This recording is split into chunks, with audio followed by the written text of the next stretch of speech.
Goals, plans, results. I mean, that's what matters, right? The three go hand in hand.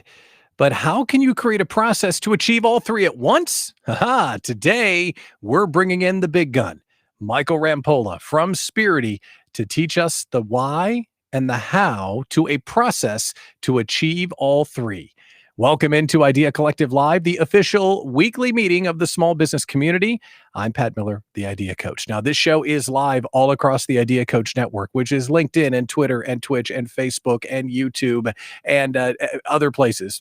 Blimps that are flying overhead. Squirrels are watching it on their iPhone. It's everywhere. And if you are watching us, hit subscribe wherever you may be. And if you know a small business owner or other folks in your feed might benefit from the show, you know, you can hit that share button and you get some extra brownie Idea Coach bonus points for doing that. We're not sure what they're worth yet, but they're definitely worth something. We want you to be a part of today's show as well. That's why we have the unified chat across all the platforms. So if something comes to you, you have a question or a comment or a sarcastic remark for our friend Michael, put it into the chat and we may include it into the show. Of course, we are so grateful for our partners that are making this show possible.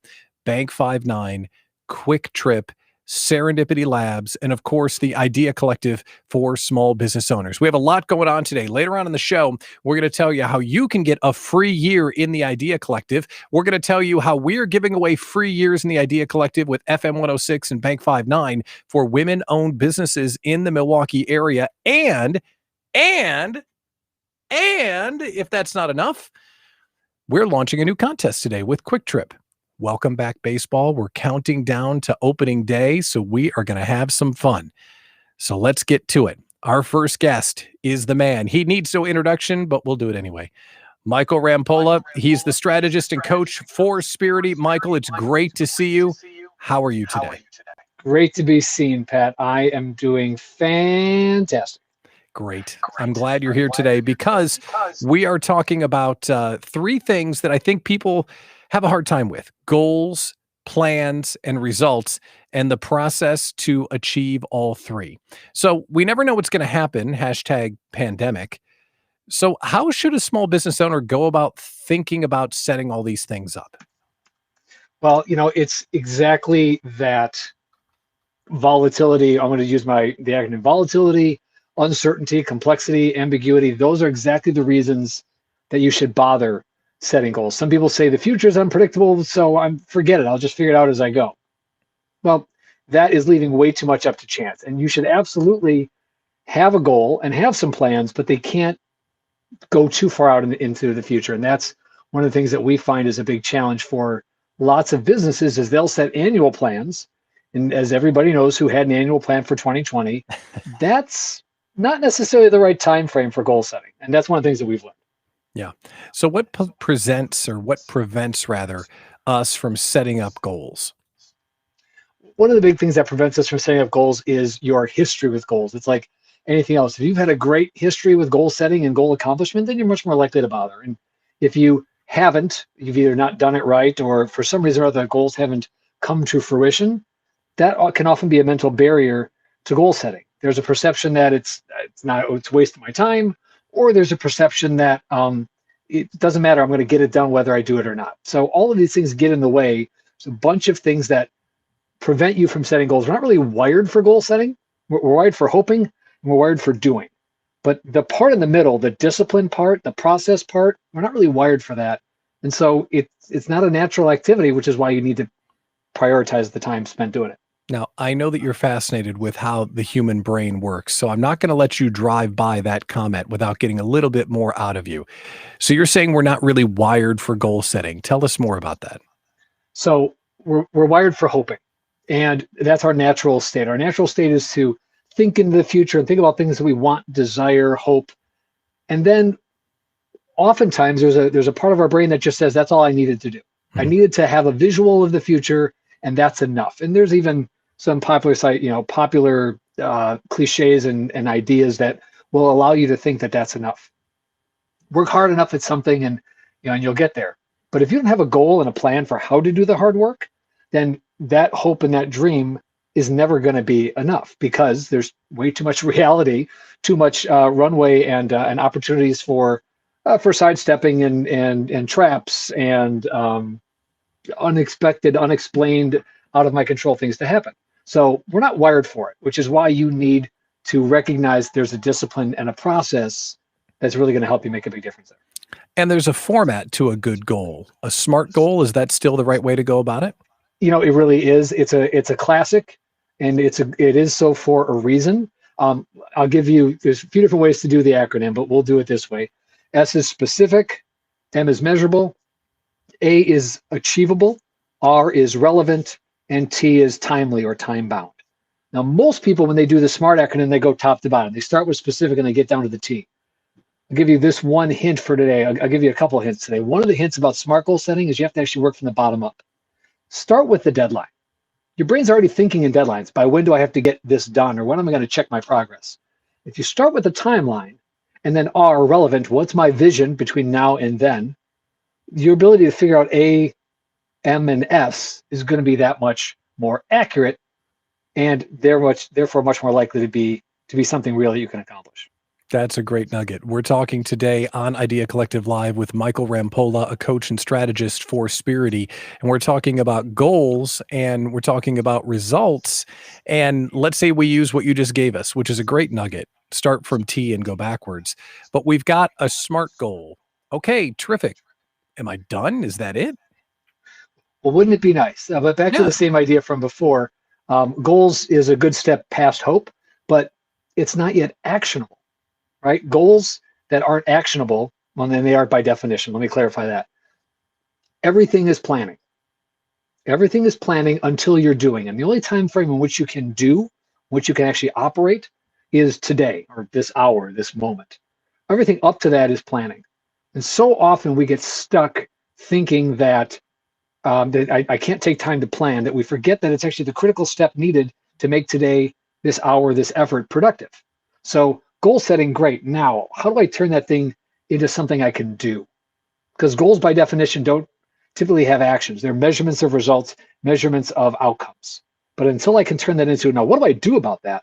Then again, I don't yet have anything, I have no action to take. And that's one of the key steps of goal setting, is taking it to stage 2, which is planning, turning it into actionable items with verbs and responsibilities, and make sure I have the resources that I need. So great plans are taking great goals, and here's your other good term for today, segmenting them. Taking a goal and segmenting it, turning it into smaller steps that are accomplishable, is the trick of planning. Man, I wish we had someone with a big old whiteboard behind them that could write down these nuggets. You've dropped 2 bombs already, which is no, you don't need to write it down. I'm teasing you. Okay, so how hard is it for you? I mean, you've had a lot of experience doing it, but how hard is it to take entrepreneurs that are daydreamers and big thinkers and hard driving folks to begin with, and get them to commit to a plan and just do what needs to be done today without trying to skip ahead to the fun part? Is that hard? Next to impossible. Next to, not quite. My grandfather was a CB, which is the construction battalion of the Navy, and they had a great line, which is, the difficult we do at once, the impossible takes a little more time. Getting high driving leaders to stop and plan takes a little more time, because they've been rewarded up to this point for high achievement and taking action and moving things forward and getting things done and being decisive. Great. If that's all you're doing all the time, at some point that runs out. Insert Peter principle here, and eventually you get elevated to your highest level of incompetence, and was it your lowest level of incompetence, and you've now created a barrier in your organization or in your business that you can't grow past you. So if you're not taking time to goal set and plan, you will run aground of, you can only grow as big as one, and you won't be scalable, because goal setting and planning is also developing processes. If I have a goal and a plan, first of all, there is a process for creating those. And second of all, they should be creating processes. I know I'm Russian nesting doll processes right now, but processes run your life. And if you can figure that out, first of all, boom, then you know that goal setting is a process, and I can teach you it and you can follow it. Planning is a process. I can teach you it, you can follow it. Not just doing the next thing that looks like the right thing to do and stopping and checking it against your plan is a process, and you can learn it and you can reapply it. And then you can build the processes for your business too. And isn't that the biggest Greek tragedy you can imagine? That a hard-driving entrepreneur builds a business that's only as good as they are, and then it fails because they didn't look at it from the big picture. You talked about plans and goals. There's a difference, right? What's the difference between plans and how they help us get goals? Great question. The biggest difference between goals and plans is whether or not I can take action on it or if it's a check of progress. Taking action, if I can do something with it, it's a plan. If it's a progress check, it's a goal or a milestone. So when we do goal setting, back to brain stuff, your brain's really good at these 3 units of time. You're really good at a day. Estimating how much can get done. Mhm. You're pretty good at a day. You're pretty good at a week. And you're pretty good at 90 days, a quarter. Your brain is not as good at estimating months as you think, but it's not your fault because months are weird. They started in on different days of the week. They have different lengths of time. Month of this year doesn't match up quite to the month of last year because the days all get mixed up. Your brain thinks in months, but it's actually not good at scoping months. 97 and 1, great units of time for scoping. You can set milestones, progress checks between the daily actions, the plans, and the quarterly goals. And those are the big differentiator. Goals and milestones, progress checks, plans and tasks, executable, doable activities. Yeah, it makes a ton of sense. And that's another eye-opening thing that we're not really good at mentally plotting out 30-day increments as we think. 90 days, 7 days, 1 day. That we can get down with. So let's get back on the road here. So we've got a goal that we've worked backward to create. We're now talking about doing the planning so we can achieve our goal. So what stops us from what prevents us from actually getting our hands dirty and doing the planning? We've been successful up to this point without taking the time to do it. That's the number one thing. The number one thing that prevents people from taking the time to set goals and plans is success. I haven't needed it up to this point, right? Back to our Greek tragedy. Thank you for that. You're welcome. He had such promise. Yeah. And if you were gifted in school, you suck at planning and goal setting because you've been pretty good at getting by even without plans and goals. If you're really I'll say one of my biggest strengths, personal awareness here, is one of my biggest weaknesses, which is I am really adaptable and really flexible. And as a result, throw me into most any situation, I'm going to figure it out once. But I can't repeat that. Or if I do, I'm doing a whole lot of work every time I'm re-repeating it. Because of those skills, I'm not really good at taking the time to be focused and disciplined with my goal setting and my planning.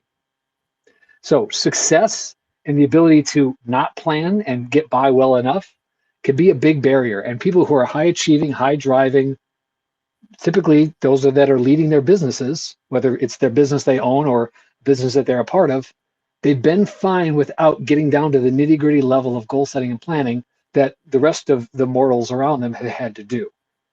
And the grinders, the ones who have taken the time and actually built up the goal setting, planning, and execution disciplines will eventually outpace the adaptable, skilled, talented folks over time.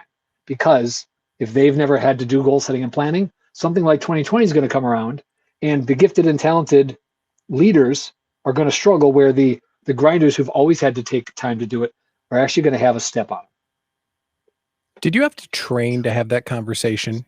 Walk into an A player, walk into having a smart kid and basically say, you're so good, you're doing it wrong. You've had to have practiced that. Have you had to have that speech before? I've had to have that speech because I've received that speech. So snap. How did that go? About as well as you would expect the first time, right? And much better the second and third times after that, because like any hard-headed, high-achieving, adaptable person, I'm like, okay, sounds good. And then, I've been all right up to this point.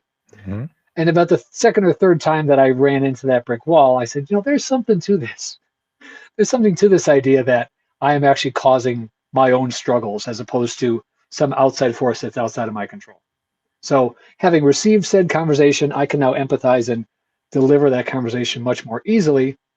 And I've learned, as a lot of us have in the consulting space, I can talk about ugly babies as long as I don't name them. So I can talk about this concept, right? And say who owns them. I can talk about this concept much more easily. And then if I'm doing it right, guide somebody to see that situation might or might not apply to them. Yeah. Let it dawn on them that it applies to them, right? Like, oh, Yeah. that sounds familiar. That is Oh, my ugly baby. interesting. Yeah. Interesting. All right. So we're talking about planning, and I can't get off of planning without throwing some of these cliches to you to see if they're real or if Oh, they're right. not. So Very good. are you ready? Like failing to plan is planning to fail, or those sorts of cliches. Do any of those hold water?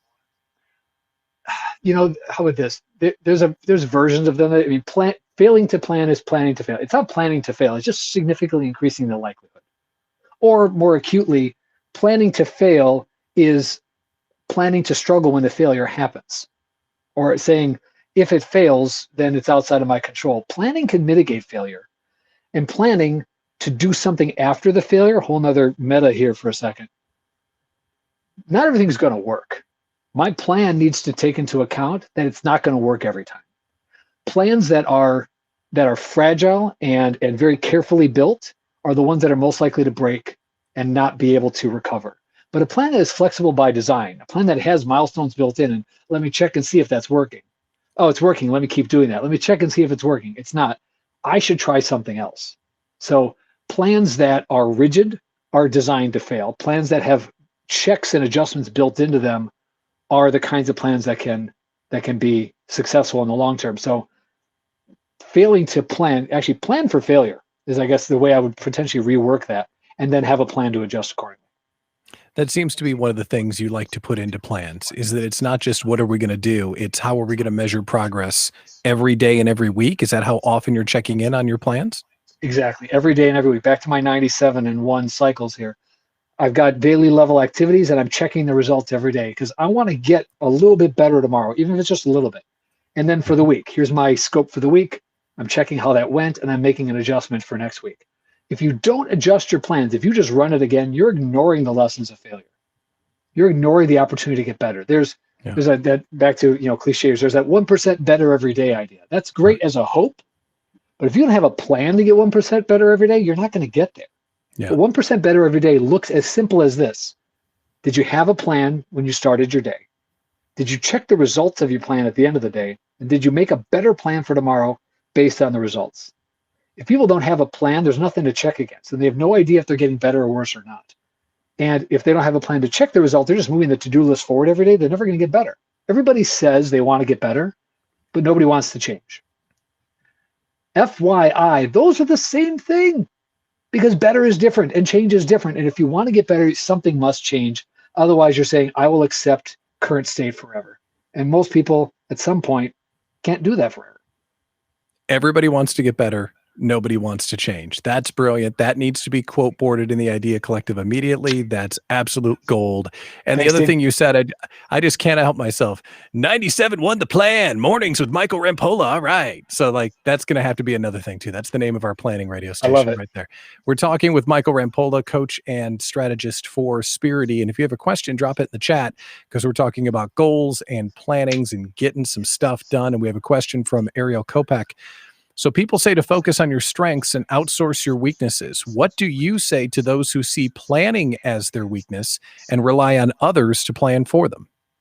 I think if you're self-aware enough to realize that that's the case, that's great. Now, you can't fully rely on somebody else to plan for you, but you can rely on somebody else to facilitate your planning effort. Important distinction there. I had a client once who outsourced his accounting and his financing, but he also outsourced worrying about his numbers. That was too far. He outsourced somebody to keep track of everything, but he literally then for the 30, 60 days-ish, and I didn't realize it until we had to backtrack, he had actually stopped thinking about it. So could he outsource the facilitation of his accounting? Sure. But he can't fully outsource worrying about what the numbers say and what they mean. Same thing for planning. If planning is a struggle for you, if goal setting is a struggle for you, because you're a self-aware human, then you're going to ask for help in facilitating that effort. So yes. So Ariel, can you outsource it? Yes, but you can't outsource worrying about it, and you can't outsource the results of it. The effort of it, absolutely. Get some support. Yeah. Brilliant. Ariel, great question. You get a cookie. Nice job. All right. So Michael, let's get back to some of the secret sauce now, because I'm going to pull out some good stuff from you here. So we're making a good plan. What are some of these nuggets that go into a good plan, like checking in 97 and every day? Well, yeah, so definitely that part. I say the other thing that is important is to get down to what I call a stumble step. Here's what I mean by that. When you're planning and you're goal setting, oftentimes those goals feel really big, right? So you want to segment them and break them down. When you're segmenting and breaking it down, you're getting it into actionable items. If you can get it down to what I call the stumble step, I could literally stumble and still take this action going forward, you're in the right space. Because before that, it's still too big. More often than not, people have plans that are much more like action plans than they are like task items, which is, I'm going to write a blog post. If anybody who's ever written a blog post knows there are multiple steps to writing a blog post. There's picking a topic, there's writing a draft, there's selecting the image, there's redrafting and adjusting and then putting it on a platform and then following up on that. And that's a 12-step plan right there. But if you're on your plans, it looks like write a blog post. That's going to be the kind of thing that keeps getting carried forward day after day after day. And eventually you're going to lose your nerve on it. So break it down, make it smaller. For us, we call that lowering the bar. If you can lower the bar so that the first step is so easy you're going to stumble and still make it, you'll find the success that you need to start taking step 2 and step 3 and step 4. So lower the bar, make things smaller to the point that you can start moving them forward. That's one of the things that I would give as a tip and a takeaway for today. See, that's another nugget. The quote board is filling up here, and I'm really good at lowering the bar. I'm a lowering the bar expert personally. Somebody needs to be. I can do that for you.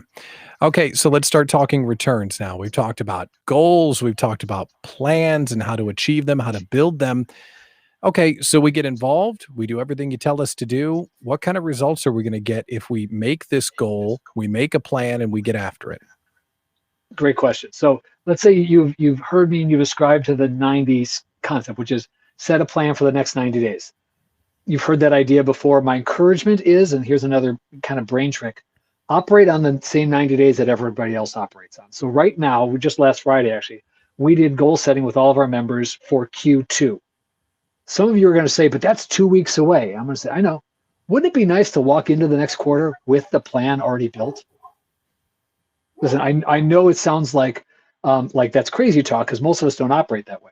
But think about actually walking into the next 90 days with the plan already built. That's part one, is plan before you need the plan and get on those 90-day cycles like everybody else is. If you're picking this up sometime in the future and you're in the middle of a quarter, plan for deadlines that exist at the end of the current quarter and then repeat.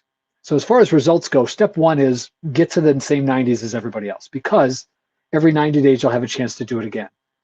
Your goals are going to be too big the first time, right? We're bad as humans at estimating how long or how much it's going to take to get something done. Bunch of studies on this one.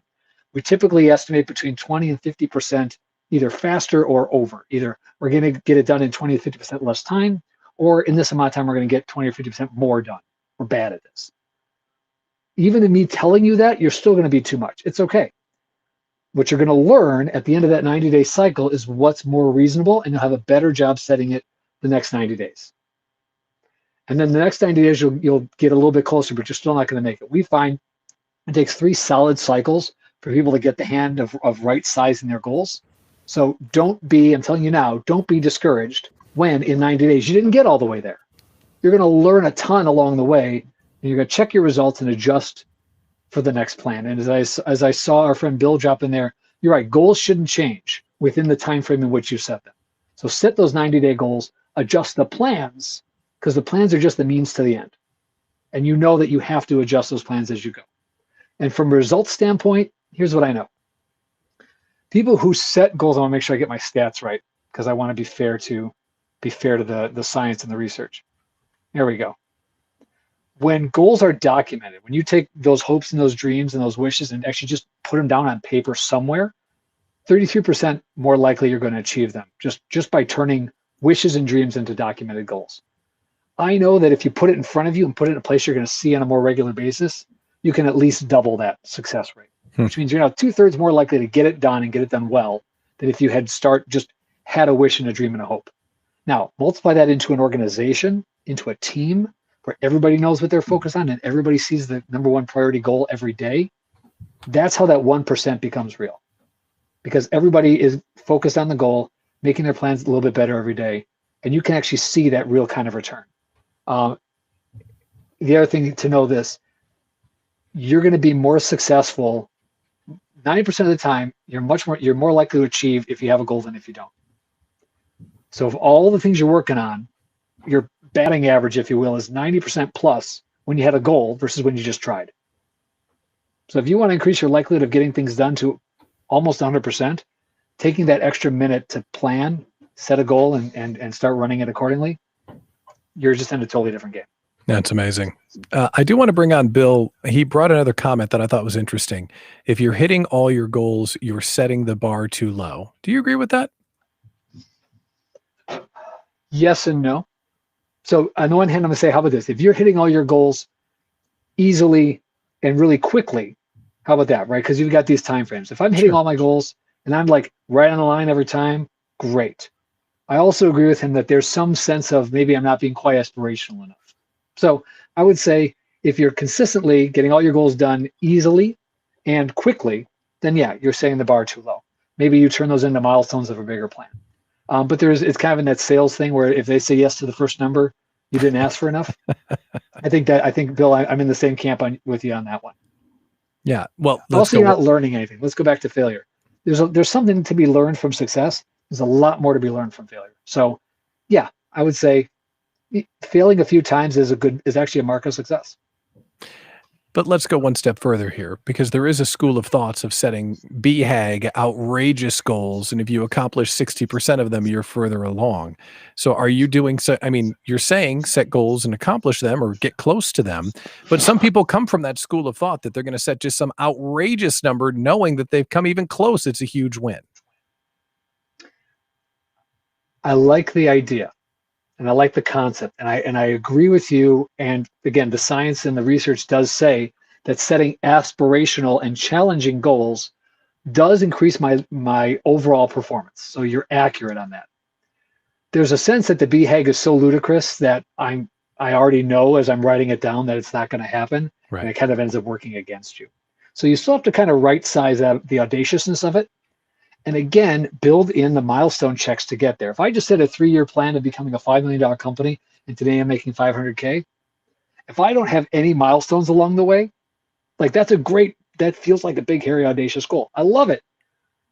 If all I have is that, and no milestones, no goals, no checks, no plans, no tangible, trackable, adjustable stuff along the way, then the BHAG stays the BHAG. I would much rather have the BHAG turn into progress checks and outcomes and results than I would just to have it.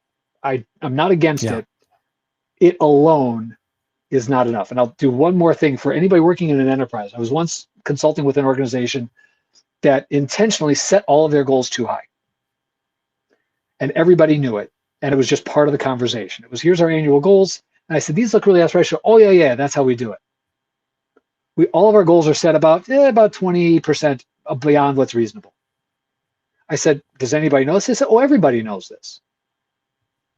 So your goals are stretch goals, which means they're not even really stretch goals anymore. They're just impossible achievement marks. So everybody immediately looks at a goal and immediately mentally discounts it by 20%. So you're kind of missing the point if everybody knows that what you're doing is an impossible mark to achieve.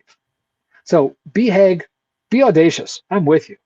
But don't do it in such a way that your brain already knows that it's impossible and starts discounting it. Because what also will happen by association, by the halo effect in reverse, you'll start to discount the validity of your milestones and your other goals and your other plans. And that's working against you. Here's the scary thing. When you get on the phone with Michael and you say, hey, I'd like to do the thing, and you think it's some outrageous goal, he'll say, okay, cool, let's build the plan. And you're like, you mean I got to do the thing now? And that's one thing you're very, very good at. Thank you. Question from Ariel. So how does planning help to combat learned helplessness? Oh, great question. Planning at that lower the bar to the stumble step approach does start to target learned helplessness, because I am showing you that something this small can actually be done. And actually, Ariel, thank you. You're bringing up another point that I wanted to emphasize earlier. Action steps, the plans to reach the goal need to be within my control. Now, not everything's in my control, but how often have you seen close 10 deals this week is a plan. It's not a plan. It's a goal. The plan is how many calls you're going to make or how many reach outs you're going to do or what's your effort to get to that goal. Results are goals. Results are not plans. If I could take control of my planning, what can I do today? I can make X number of calls or I can send out 5 proposals. I can do that no matter what. But I can't set myself accountable to results that are outside of my control. Learned helplessness can be addressed specifically by checking that everything in my action plans is within my own control. And if it's not, often just a couple small tweaks turn milestone goals into actual, I can control this plans. And then you can say, I get credit for my effort. As opposed to, oh, woe is me. This is all outside of my control. Look how much I struggle because all these things are not going my way. Not everything's going to go your way, but if you're tracking your actions and checking, did I do what I could do today? Then you're going to combat that. Let me give you one more, Pat. We only get 2%. 2% is all the control you get. Now that's not much. But if I tell you that that's 2% of the world you are aware of, you're like, okay, that's actually a decent amount. It's the part in between. If this is my, the world I'm aware of way out here, 2% is the control I get. The danger spot is the next circle, which is the influence stuff. Things that I can influence or that can influence me look like things in my control. And if I spend my time in the influence circle, I'm not spending my time with the little bit that I get. That's where some of the things that Ariel's talking about come in. If I don't control the things I can control, but I try to control the things I can only influence, I'm going to get really frustrated and I'm off the mark. I'm not doing the things that I can do. And I find that plans that are abandoned often look like plans that are in the influence circle as opposed to plans that are in the control circle. So isn't 1% of the 2% just the decision to take action? I'm going to try. I'm going to take it. Like, that's one of the very few things, 2%. One of the few things we can actually control. That would be part of the 2%. Yes. 100%. 100% that 1% is part of the 2%. I was told there'd be no math. Sorry, I can't help it. But you're absolutely right. The decision to goal set, the decision to plan, and then the action and effort I take to do those things, that is half of the effort. Yeah. Half of the effort is having the goals and the plans and then running it. And the other half is checking results and adjusting accordingly. That's great. All right. So we have more questions that are coming in, but we're going to have to hold them for the quick trip after party. Here's how we do it. After the show, we bounce over to Zoom and we get to know everyone that's watching the show, no matter what platform that they're on. If they're on LinkedIn or Facebook or YouTube, they all hop into a Zoom room that's on the screen right there. It's powered by Quick Trip. Thank you to them for their partnership. And we just hang out for a half hour. We shoot the breeze. We catch up. We do some networking. We maybe ask Michael some additional questions, but it's the way to become a part of the Idea Collective community by joining us there. So hit that link at the end of the show. We'd appreciate you coming over and saying hello to us. So Michael, obviously you're expert at this. You really could help a lot of people. So if someone wants to get some help, they want to start walking with SPEARity and having the whiteboard to themselves, what do you have for us? Thanks. And I would love to, anybody and everybody seeing this again, whether you're live or whether you're finding this later on, love to support you. So we've got a growth readiness assessment that we give to all of our clients and members, but I want to just make it available to everybody as a way for people to get a sense of where they stand and how ready they are for getting that next thing that they want. So we'll keep it simple. Go to SPEARity.com/idea and the growth readiness assessment will be there, exclusive, making it available to everybody who's watching Idea Collective live with us. So come check that out, fill out your information, answer a few quick questions, and you'll get a follow-up from me about what your next steps are to help you achieve the next level of growth. It's amazing. Michael, can you hang out for the after party? Can you join us? I can't wait for the after party. Perfect. We'll see you in the Zoom room. Michael Rampolla, coach, strategist, whiteboard god. Thank you for joining us today. Thanks for having me, Pat. Man, that was good stuff, man. Planning, goal setting, action. Doesn't get any better than Michael. Thank you, Michael, for your time today on Idea Collective Live. All right, we've got some goodies to share with you before we end the show here and head to the quick trip after party. First thing we got to do is remind you that we're putting on a big promotion with our friends Bank 59. And let's see here. We're going to close this there. There we go. Bank 59 and a quick trip. And we want you to nominate women-owned businesses in Milwaukee, because on the air at FM 106.1, they are taking these nominees of women-owned businesses, and each week we're selecting one women-owned business in Milwaukee to win a free year in the Idea Collective. It is a terrific contest, and it's made possible by Bank 59 and FM 106. So if you want to nominate a women-owned business, head to the website, and we're going to put the website up on the screen. We put it in the chat. Thank you, JB. You're the bomb. That's where you can find it. The other thing that we're doing, and we can stop sharing for now, let's go and talk about our new contest that we're launched today. Today, we launched a contest where's my thing right there? There it is. Countdown to opening day. So brewer season is coming, and brewer season, as you know, is not the start of baseball. It's the end of winter. And thanks to our partnership with Quick Trip, we are going to give away some fun stuff just for the sake of fun. I'm going to toss in a little smoky Weber grill, the perfect little tailgating grill for next time you're inside AmFam Park, which sounds stupid to say. But when we finally had to go back and tailgate, there's your little grill, and a $50 gift card from Quick Trip. Now, if you're Andy Wines, that's lunch for a week. But if you're normal like us, you can go in there and get your favorite beverage, whatever that might be. But a $50 gift card to Quick Trip and a nice little smoky grill. It's so easy to register. The link is right on the screen, and what you see is what you get. We just want to have some fun and celebrate the fact that winter is over and we are ready to enjoy spring and summer. Last thing we need to share, we have a 1-year free offer inside the Idea Collective, thanks to Bank 59. If you visit the link that's going to come up on the screen here in just one moment, it is bank59.com/Idea Collective. If you're a member of Bank 59, we're going to give you a free year in the group. And if you're not in Bank 59 yet, but you move your banking there, how about that? 12 free months in the Idea Collective. It's quite a deal. We're so grateful to Bank 59 and Quick Trip for their sponsorship. A big thank you to Michael Rampolla for joining us today. Of course, a big thank you to Jennifer Buchholz, the business BFF, showrunner, and our pal. So thanks, Jennifer. We appreciate all your hard work behind the scenes. So with that, let's head over to the Quick Trip after party for networking, connections, and saying hello to everyone that's watching Idea Collective Live this afternoon. I'm Pat Miller, the Idea Coach. See you next Monday at 3.